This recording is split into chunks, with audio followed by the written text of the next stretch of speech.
우리 먼저 성가대 우리 찬양 오늘 너무 감사합니다. 우리 박수로 우리 성가대 같이 찬양 함께 감사하고 하나님께 영광 돌리겠습니다. 저는 늘 그리 생각하는데 환한 웃음으로 웃어주는 것이 보약 한 첩 선물하는 것보다 낫다. 이게 제 신조입니다. 우리 좌우에 계신 분들과 함께 은혜가 풍성한 주일 되기를 바랍니다. 인사하면서 환하게 한번 웃어주겠습니다. 은혜가 풍성한 주일 되시기를 바랍니다.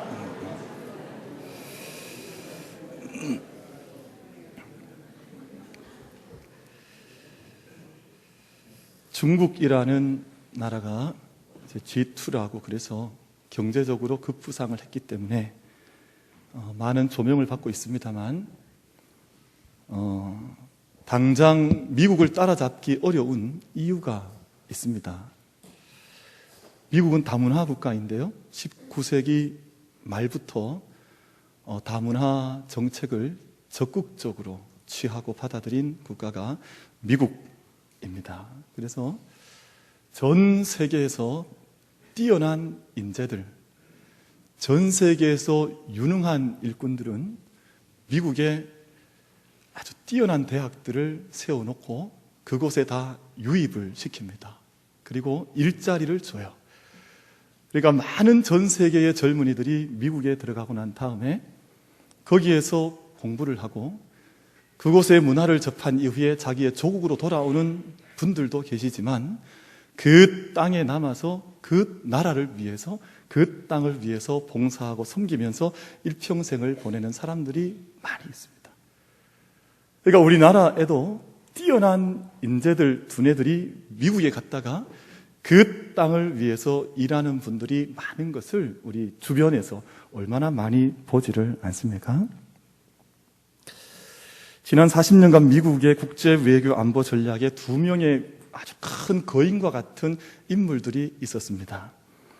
이 두 사람에 의해서 국가의 우선순위가 채택이 되고 정해지게 되고 또 미국이 나아가야 할 국가의 전략들까지도 이 두 사람에 의해서 결정이 되는 아주 큰 일을 했던, 미국 정치와 외교에 있어서 큰 역할을 했던 두 인물이 있는데요, 이 사람들의 섬기는 국정의 기간 동안에 미국인들에게 우리가 함께 나라를 위해서 애국심을 깊게 새겨야 되는구나 하는 많은 깨달음들과 도전들을 주었던 인물들입니다. 한 사람은 리처드 닉슨 대통령 시절에 국가안보보좌관을 지낸 헨리 키신저라고 하는 분입니다. 또 한 사람은 지미 카터 대통령 시절에 국가안보보좌관을 역임한 즈비그뉴 브렌지스키. 이름이 너무 어렵습니다. 이름이 뭐라 그랬습니까? 브렌지스키, 이누무스키 하고 좀 비슷해요. 어쨌든 잘 기억을 한번 해보시기를 바랍니다. 그런데 흥미로운 대목은 미국의 외교 안보 정보 분야에서 가장 중요한 결정을 하는 그 일을 담당했던 이 두 사람 다 공이 토종 미국인이 아니라는 것이에요. 그러니까 헨리 키신저 같은 경우에는 나치의 압박을 피해서 부모와 함께 미국으로 망명한 독일계 유대인이에요. 그러니까 미국 사람이 아님에도 불구하고 그 나라를 결정할 수 있는 뛰어난 인물이 되어서 그 나라를 이끌어간 결정자가 됐습니다. 두 번째 인물은 이름이 뭐라 그랬습니까? 또 이누무스키 이렇게 하는 분은 없죠. 브렌즈스키라고 하는 이분은 부모님이 폴란드 외교관이었습니다. 캐나다에서 일했던 폴란드 외교관인데 국제 문제 때문에 고국으로 돌아가지 못하고 미국에 망명을 하게 되어 거기에서 공부를 하고 미국을 섬기는 일꾼이 됐습니다. 이것이 미국의 다인종 다민족 정책이에요. 어떤 사람이라도 얼굴이 달라도 괜찮다, 배경이 달라도 문제없다, 혈통도 문제가 없다, 이 땅을 위해서 일할 수 있는 귀한 인재들을 마음껏 받아들여서 그 사람들로 하여금 그 땅을 섬길 수 있도록 하는 그런 정책을 편 나라가 미국이라고 하는 나라입니다. 중국과는 아직 차이가 많이 있죠. 그래서 중국이 G2로 부상을 해도 당분간 향후 일정 기간 동안은 미국을 이기기가 어렵지 않을까, 그런 생각을 해보게 됩니다. 지난 여름에 중국 신학교에 가서 한 주간 동안 강의를 하는 동안에 학생들 만나서 그런 이야기를 했었습니다. 중국 정부가 대단하고 또 중국 공산당이 어마어마하고 또 시진핑 주석이 정말 대단한 것 같다. 그런데 이 공산당이 어마어마한 일을 하고 또 13억 인구를 다 먹여 살리고 해도 하나님, 우리가 섬기는 하나님 나라에 비할 수는 없다. 그런 이야기를 했어요. 그러니까 학생들이 아멘 하더라고요. 그런데 학생들이 시진핑 이야기가 나오니까 눈이 갑자기 막 반짝반짝 거려요. 아이들이 시진핑을 너무너무 존경하는 거죠. 근데 제가 시진핑 이야기를 꺼냈더니 어떤 이야기들을 막 수업 시간에 쏟아내는 거 하니 시진핑에게 딸이 있다는 거예요. 아주 예쁜 딸이 있는데 너무너무 부유한 딸, 부유하고 얼굴도 예쁜 딸이 있는데 지금 미국에 유학을 갔다는 거예요. 그러니까 언젠가 미국에서 유학을 마치고 돌아오면 우리 중국을 위해서 일할 거다. 막 이런 자랑을 막 아주 감격 어리게 막 이렇게 내어놓는 이야기를 들어봤습니다. 미국이 아무리 수많은 사람들을 받아들인다 할지라도 또 저희가 지난 전승절에 보았던 것처럼 중국이 어마어마한 무기들과 기술을 가지고 세상에 위협의 정책을 편다 할지라도 믿건대는 이 땅에 존재하는 모든 나라는 온전한 나라가 될 수가 없습니다. 아무리 많은 인재가 나라 안에 포진을 한다 할지라도 둥통과 같은 어마어마한 미사일들을 나라에 갖춰 놓는다 할지라도 이 땅에 있는 어떤 나라, 어떤 정치인도 온전한 나라, 온전한 정치인이 될 수가 없습니다. 제가 중국을 통해서 확인한 것처럼 수많은 무기를 만드는데요, 기술을 자랑하는데요, 결국은 그것이 뭐 하는 겁니까? 사람을 죽이고 이 땅을 파괴하고 생명을 빼앗는 그런 것들 아닙니까? 이 땅의 모든 민족들과 나라들은 그런 것을 자랑하고 살아가는 거예요. 어떤 나라도 어떤 정치인도 마찬가지입니다. 위대한 정치인이 나타났다 할지라도 자기 집안에 있는 아들, 딸, 사위 하나 건사 못하는 것이 이 땅의 정치인들입니다. 사랑하는 성도 여러분, 이 세상에 자기의 모든 소망을 걸고 살아가는 사람은 참으로 어리석은 사람에 지나지 않습니다. 이 세상에 어떤 정치인이 뛰어난 정치인이 등장을 해서 이 땅을 이끌어간다 할지라도 그 사람에게 정치적 신념을 다 맡겨버리고 그 사람이 이 땅을 참으로 이끌어갈 것이라는 이 땅의 소망만을 가지고 살아가는 사람이 있다면 그 사람도 너무나 불쌍한 사람에 지나지를 않습니다. 사랑하는 성도 여러분, 그런데 오늘 본문 말씀을 한번 보십시오. 1절이지요. 내가 붙드는 나의 종, 내 마음에 기뻐하는 자, 곧 내가 택한 사람을 보라. 내가 나의 영을 그에게 주었은즉 그가 이방에 정의를 베풀리라. 하나님께서 한 사람을 택하셨다 했습니다. 하나님께서 그 택한 한 사람에게 성령, 하나님의 영을 부어주셔서 그로 성령 충만케 하셨다고 말씀을 합니다. 왜냐하면 그를 통해서 하나님께서 뜻하신 바가 있었기 때문이지요. 여러분, 이분이 누구라는 것입니까? 예수 그리스도. 우리가 섬기는 우리의 주인, 우리의 구주, 이 땅의 메시아이신 예수 그리스도를 하나님께서 보내주시고 정하셔서 그에게 성령의 충만함을 부으셔서 사역을 감당하게 하셨다 말씀하고 있습니다.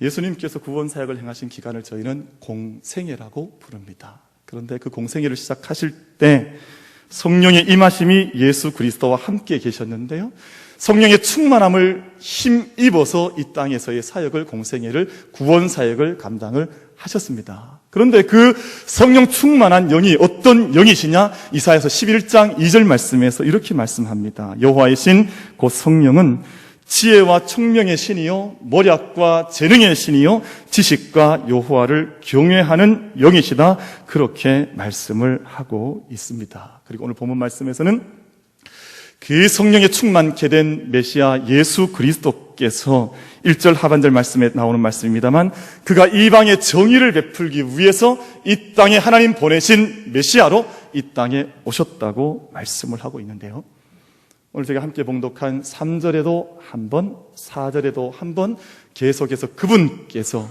메시아 되신 예수 그리스도께서 이 땅에 정의를, 공의를 행할 것이다, 그렇게 말씀을 하고 있습니다. 하나님께서 예수 그리스도를 이 땅에 보내셔서 미리 맛보게 하시고 또한 앞으로 완성하실 나라는 정의의, 공의의 나라인 줄로 믿습니다. 이 땅에는 공의와 정의가 상실되어져 있거든요. 정의의 나라는 무엇보다 법이 바로 서는 나라인데요. 레위기 19장 15절 말씀을 보면 정의가 바로 서는 나라가 어떤 나라이냐 말씀합니다. 재판관이 불의를 행하지 않고 재판관이 불의로 판단하지 아니하고 가난한 자라고 해서 가난한 자의 편만 들지도 아니하고 세력 있는 자라고 해서 그 사람을 두둔하지도 않고 공의로 사람을 판단하는 나라야말로 하나님의 공의와 정의가 서 있는 나라다. 그렇게 말씀을 하고 있습니다. 그럼 법이 공평하게 집행이 되어야 사람들이 안심하고 살아갈 수가 있습니다. 근데 이 세상이 아무리 문화적으로 발달한 땅이라 할지라도 온전한 재판관이 없는 것을 봐요. 예전에 미국에서 있었던 일이죠. 제가 미국에 살 때 있었던 일인데 미국의 흑인 재판관이 우리 한인 세탁소 경영하는 분에게 트집을 잡아서 얼마나 많이 괴롭혔는지 모릅니다. 한 사회의 법을 집행하는 재판관이 이민 와 있는 하나님 앞에서 이민까지 와서 지금 살아가고 있는 그런 사람을 괴롭히기를 얼마나 시리어스하게 괴롭혔는지 모릅니다. 말을 할 수가 없죠. 여러분, 선은 항상 선이요 악은 항상 악이라고 하는 것들이 드러나는 나라가 공의의 나라, 공의의 세계, 정의의 세계가 아니겠습니까? 그러므로 억울한 일을 당하는 사람이 없고 힘 있는 자들이 힘 없는 자들을 괴롭히고 핍박하는 일도 없는 법이 바로 선 사회가 밝은 사회일 수 있는 것이죠.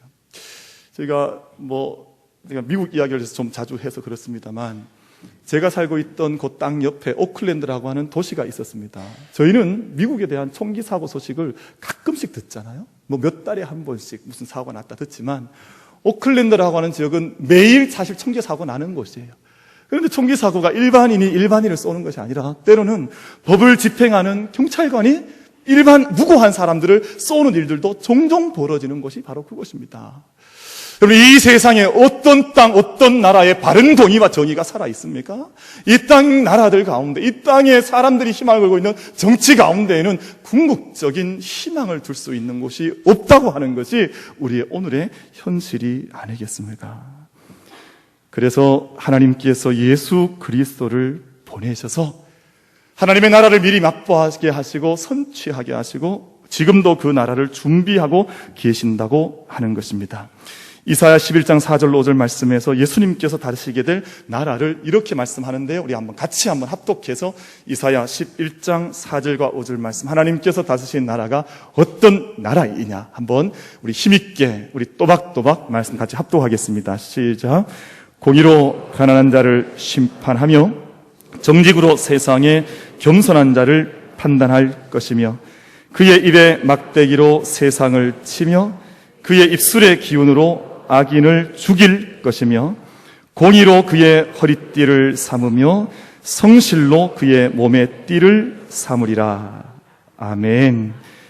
요약하면 예수님의 다스리는 나라는 악인은 악인대로 심판하시는 나라요, 선인은 선인대로 그의 선한 믿음의 삶을 하나님께서 갚아주시는 나라가 하나님의 나라이다. 그렇게 말씀을 하지요. 아모스 5장 24절 말씀과 같이 공법이 물같이 흘러가고 정의가 하수같이 흘러가는 그런 나라가 내가 너희에게 보여준 나의 메시아 왕국이라고 그렇게 말씀을 하고 있습니다. 그런데 그 다음 구절이 너무나 벅찹니다. 11장 4절 5절 이후에 6절과 9절 사이의 말씀을 보면 하나님 나라의 비전, 하나님 나라의 창조성, 하나님 나라가 얼마나 기가 막힌 곳인지 창조적 상상력과 비전 속에서 말씀을 받아 선포한 대목이 나오는데요. 이 말씀을 제가 한번 읽겠습니다. 우리 한번 눈으로 마음으로 같이 한번 따라 읽으시면 좋겠습니다. 제가 봉독합니다. 그때의 이리가 어린 양과 함께 살며 표범이 어린 염소와 함께 누우며 송아지와 어린 사자와 살찐 짐승이 함께 있어 어린 아이에게 끌리며 암소와 곰이 함께 먹으며 그것들의 새끼가 함께 엎드리며 사자가 소처럼 풀을 먹을 것이며 젖먹는 아이가 독사의 구멍에서 장난하며 젖된 어린 아이가 독사의 굴에 손을 넣을 것이라. 우리 9절 함께 봉독합니다. 내 거룩한 산 모든 곳에서 해됨도 없고 상함도 없을 것이니 이는 물이 바다를 덮은 같이 여호와를 아는 지식이 세상에 충만할 것임이니라. 아멘. 모든 사람이 하나님을 인정하는 나라, 모든 사람이 하나님을 알고 누가 누구를 상처 입히는 일도 없고 누가 누구를 죽는 일도 없고 원수되었던 모든 자들이 화해해서 그 나라에서 하나님을 섬기는 나라가 하나님의 나라라고 말씀을 하고 있습니다. 사랑하는 성도 여러분, 이 하나님 나라의 영적 주인공들로, 그 나라를 약속받는 믿음의 주인공들로서는 우리 모든 성도님들 되기를 주님의 이름으로 축원을 드리겠습니다. 우리 이 찬양 한번 같이 했으면 좋겠습니다. 우리 이 찬양 다 아시죠? 사막에 샘이 넘쳐 흐르리라. 같이 한번 박수하면서 우리 힘차게 한번 찬양하겠습니다.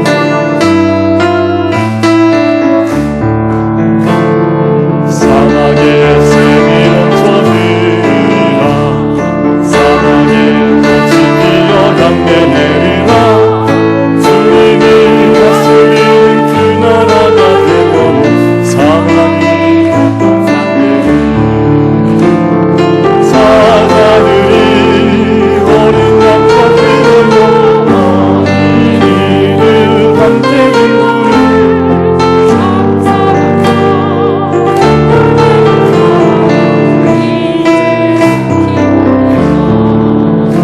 됐습니다. 이래서 하나님 나라가 오겠습니까? 반주 다시 하시고 우리 더 힘차게 박수하면서 사막에 샘이 넘쳐 흐르리라. 믿음의 선포와 함께 부르는 겁니다. 대충 찬양하는 게 아니에요.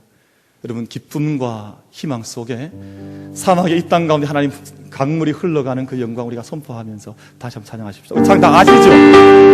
같이 찬양하겠습니다.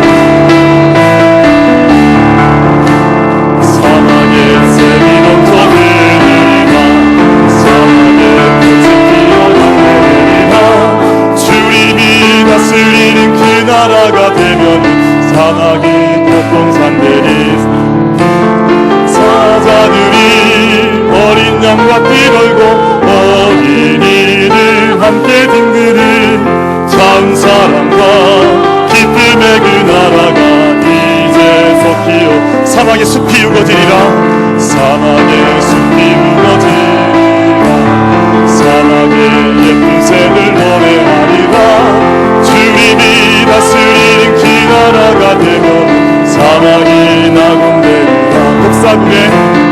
독사굴에 어린이가 손 놓고 장난 쳐도 무지한 듯 장사랑과 기쁨의 그 나라가 이제 솟기 사막의 숲이 우거지리라.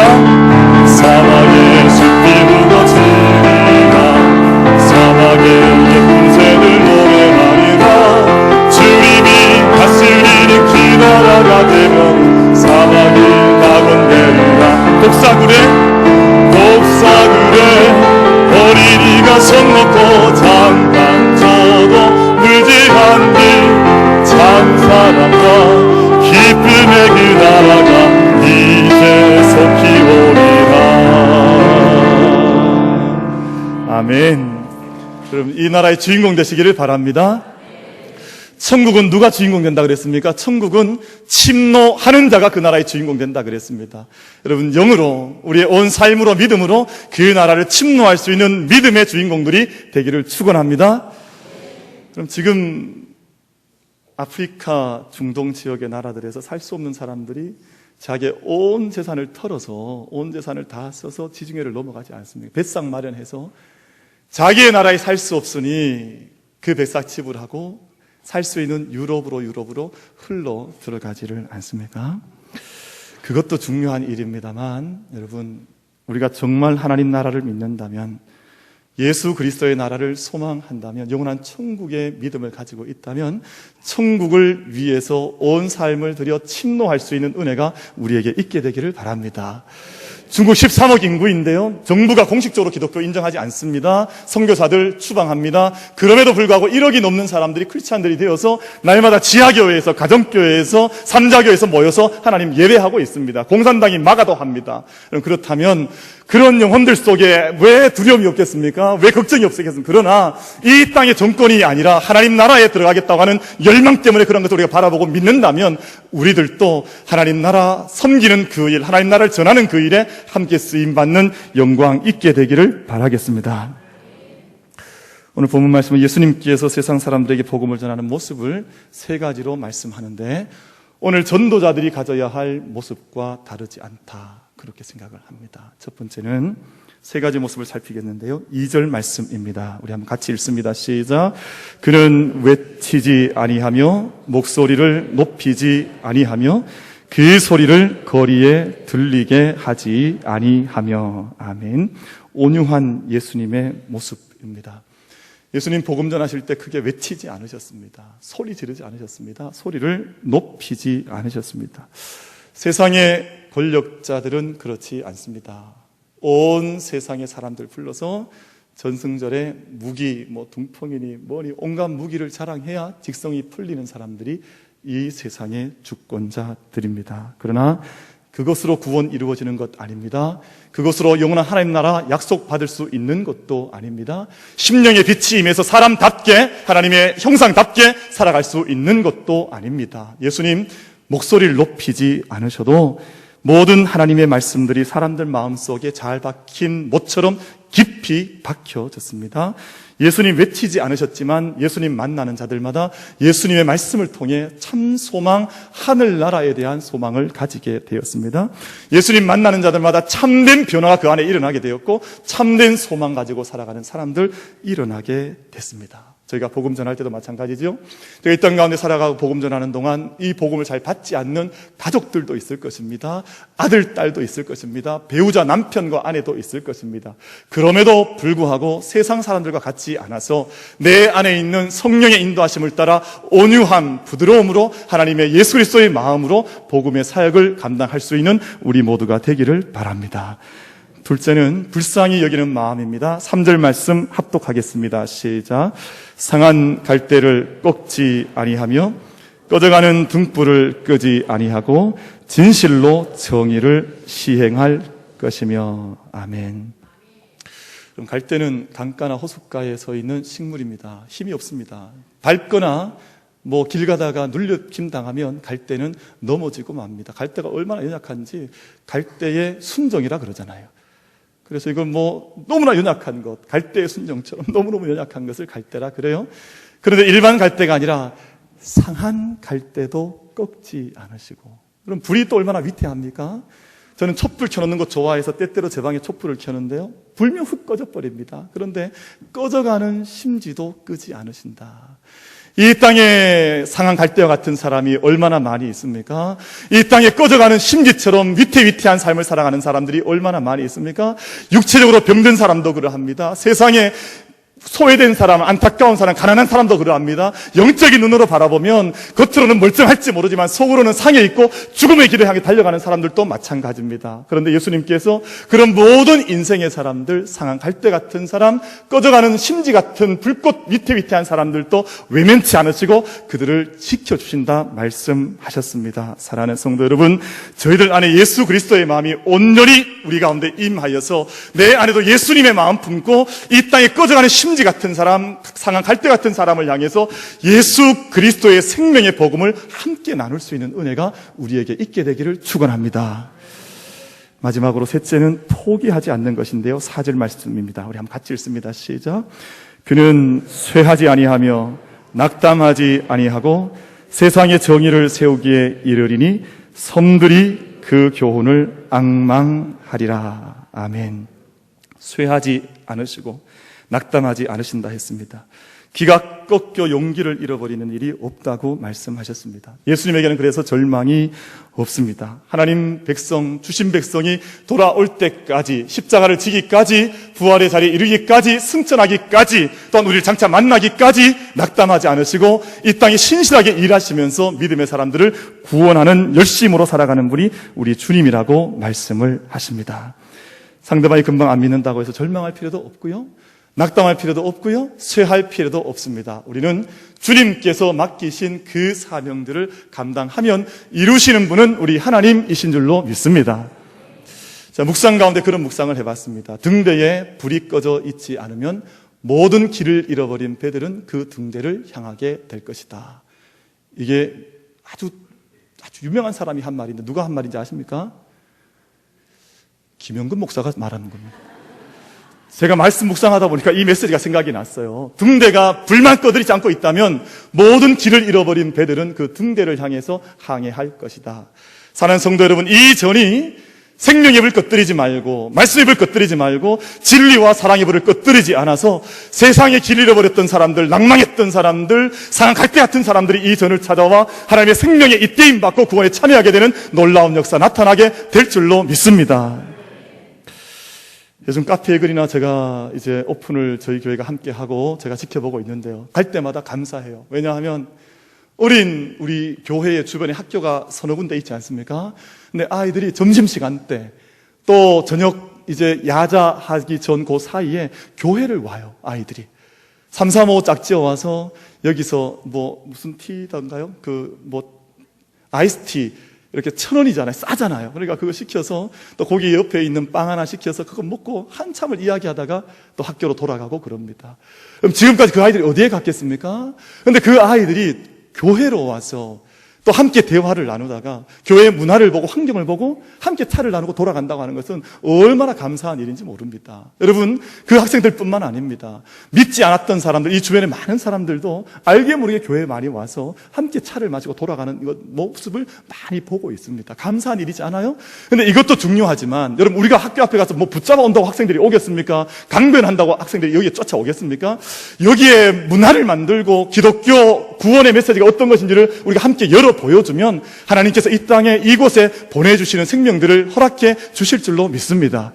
또 한 가지 해야 되는 것이요, 가만히 앉아있지 말라는 것입니다. 이 땅에 너희가 사람 낚는 어부가 되어져서 너희의 생명의 그물을 들고 이 땅 가운데 나가 죽음에 처해 있는 자들을 죽기 위해서 건져 올리는 것이 아니라 살리기 위해서 그들을 건져 올리라고 주님 우리에게 도전하신다는 것을 오늘 말씀이 우리에게 도전하고 있습니다.